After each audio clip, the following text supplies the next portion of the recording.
السلام عليكم ورحمة الله وبركاته. آمين. أوصيكم أيها المسلمون أيها المؤمنون والسالكون بتقوى الله فقد فاز المتقون. اتقوا الله حق تقاته ولا تموتن إلا وأنتم مسلمون.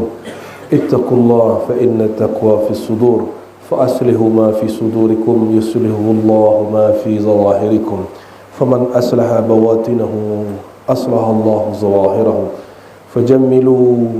فجملوا بالأخلاق المحمدية فاستروا عوراتكم إن الله ستار فاستحيوا منه في علانتكم وفي أسراركم. نسأل الله تبارك وتعالى أن يرفعنا إلى أعلى المقامات والدرجات المحمدية باتباع سننه المصطفى محمد صلى الله عليه وسلم.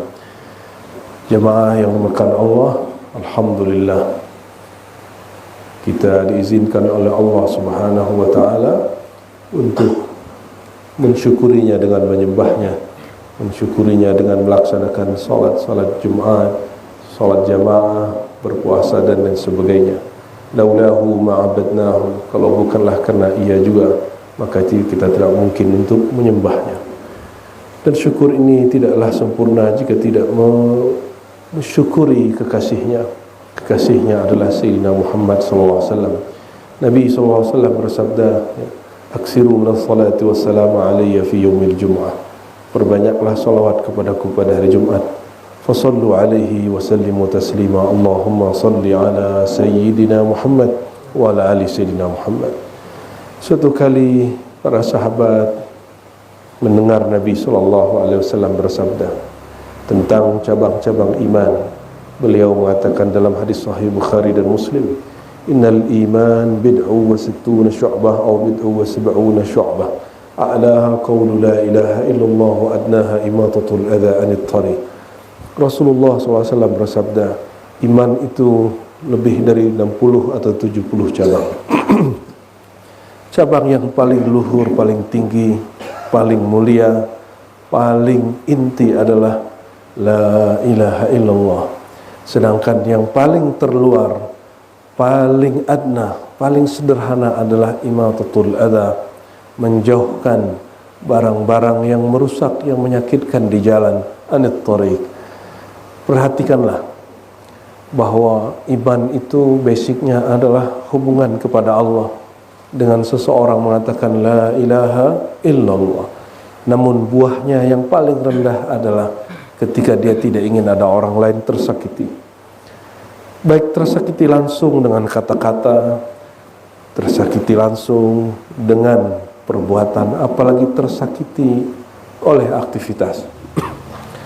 Maka ikhwah sekalian, ayuhal hadirun, ayuhas salikun, ayuhal muslimun, ya, jaddidu imanakum bi kasrati la ilaha illallah.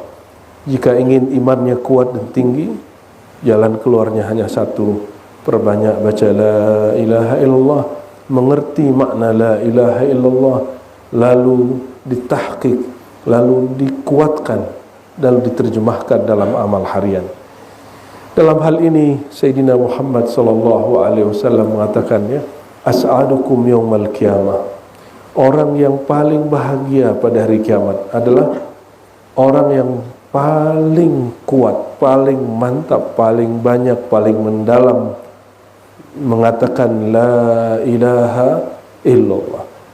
Sehingga dalam hadis, ya, ada dua jenis minimal kalam Rasulullah SAW tentang orang, ahwal, keadaan orang yang baca la ilaha illallah.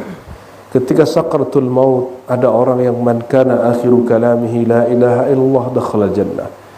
Siapa yang akhir kalamnya baca la ilaha illallah masuk surga. Dia sadar tidak sadar, dia berilmu tidak berilmu, dia masuk surga. Tapi ada yang lebih tinggi, ya.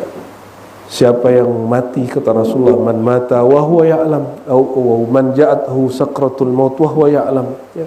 Siapa yang dia sedang sakratul maut dan dia masih mengetahui, masih ada ilmunya, wa huwa ya'lam annallaha la ilaha illahu, bahwasannya Allah tiada Tuhan selain dia, dakhalal jannah, pasti masuk surga. Ini perbedaannya. Yang pertama hanya menyebutkan man kana akhiru kalamihi, siapa yang akhir kalamnya oleh orang awam, oleh para masyaikh sebagian dipahami bahwa kalau orang akhir kalamnya la ilaha illallah pasti masuk surga, kalau tidak maka tidak bagus.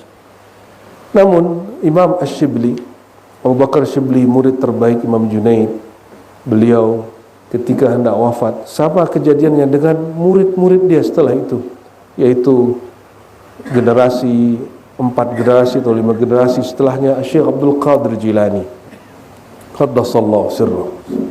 Di saat mereka sakaratul maut, Asy-Syibli sakaratul maut, Syekh Abdul Qadir Jilani sakaratul maut, murid-muridnya yang tidak faham melihat beliau hanya zikir qalbu, menyebut nama Allah di dalam kalbunya, murid-muridnya mengatakan, ya Syekh, qul la ilaha illallah, wahai tuan Syekh, bacalah la ilaha illallah. Apa kata Imam Syibli?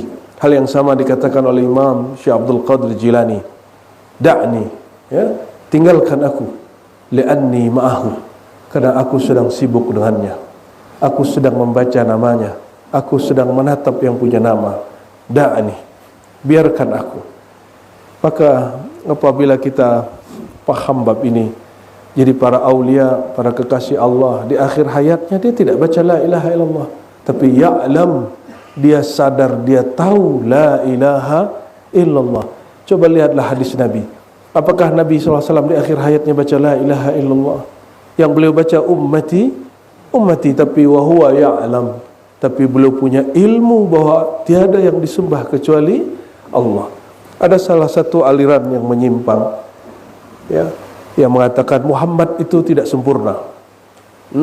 Muhammad Rasulullah itu tidak sempurna. Kenapa? Matinya baca ummati, matinya tidak baca la ilaha illallah. Ini orang baca hadis tapi tidak sempurna. Dia ingin menjelaskan ajaran Nabi Muhammad tapi tidak mengerti kalam-kalam Sayyidina Muhammad sallallahu alaihi wasallam. Maka ikhwah sekalian, para hadirin, para musallin, as-saimin, kita tutup khutbah ini dengan kalam Allah, syahidallahu annahu la ilaha illahu wa wal malaikatu wa ulul ilmi qa'iman bil qisti la ilaha illahu. Ayat ini menarik, menyebut kata la ilaha illahu 2 kali, tapi di depannya ada kalimat syahidan, Allah bersaksi. Kalau bahasa guru saya yang dulu, ya, Abu Ya Hasan Basri, Allah naik saksi, ya, bahwa tiada yang berhak disembah, tiada zat yang berhak disembah kecuali zat yang dia punya sifat ketuhanan. Ya, zat, kita punya zat, makhluk ada zatnya, selain dia ada zatnya, tapi yang ada pangkat sifat ketuhanannya hanya dia, yang bersifat maujud, yang bersifat qidam baqa, itulah yang bernama, yang bersifat dengan sifat uluhiyah. Lalu apa kalimat berikutnya? Allah menggunakan kata ataf, wa wal malaikatu, ya, dan para malaikat. Tidak disebutkan wa syahidal malaika. Dan setelah itu wa ulul ilm, tidak disebutkan wa syahida ulul ilmi. Tidak dipisahkan antara persaksian Allah dengan persaksian malaikat dan persaksian ahli ilmu. Kenapa? Karena para malaikat yang disebutkan di situ bukan malaikat sembarangan, itu malaikat karubiyin, malaikat illiyin, dan juga ulul ilm. Ini bukan orang sembarangan. Kenapa? Yarfa'illahu alladhina amanu walladhina utul ilma darajat. Itu orang-orang yang ditinggikan makamnya oleh Allah, asbab ilmu yang Allah titipkan kepada mereka. Mereka menyaksikan keesaan Allah bukan dengan penyaksian persepsi mereka, tapi dengan pengenalan dari Allah sendiri. Inilah puncak dari apa yang dikatakan dalam puncak silsilah kita Sayyidina Abu Bakar Siddiq. Ketika ditanya, apa puncak marifat wahai Abu Bakar Siddiq? Apa jawaban beliau? Ketika engkau mengaku tidak mengenal hakikat Allah, di saat itulah Allah akan memberikan kemakrifatan kepadamu. Maka apapun mahma tawassawarta bibalik, apapun yang terbayang tentang Allah, itu bukan Allah. Nama Allah, betul nama Allah, tapi nama Allah dia bukanlah Allah itu sendiri. Sifat Allah bukanlah Allah itu sendiri, tapi nama dan sifat itu tiadalah dia kecuali bersama yang punya nama. Maka kita berharap dengan banyak-banyak menyebut namanya, dengan banyak-banyak mengatakan Allah, la ilaha illallah dan lain sebagainya, tuflihun, kita mendapatkan keberuntungan. Keberuntungan apa? Ya, man ahabba syai'an aktsara dzikrahu. Ya. Almar'u ma'a man ahabba, seseorang jika betul-betul cinta, dia pasti banyak menyebutnya. Kita sedang belajar cinta, kita sedang belajar mencari perhatian Allah Subhanahu wa taala. Semoga Allah mengizinkan kita mendapatkan zauq al-iman, halawatul iman, kenikmatan iman. Maka fardu fata'alu ila ridwatin, fata'alu ila ridha, fata'alu ila hubb, fata'alu ayyuhal muslimun ayyuhal salikun ila mardati rabbikum. Kama qala ta'ala ya ayyatuhan nafsul mutmainnah irji'i ila rabbiki radiyatan mardiyah wadkhuli fi ibadi wadkhuli jannati fa'tabiru ya ulil absar la'allakum turhamun.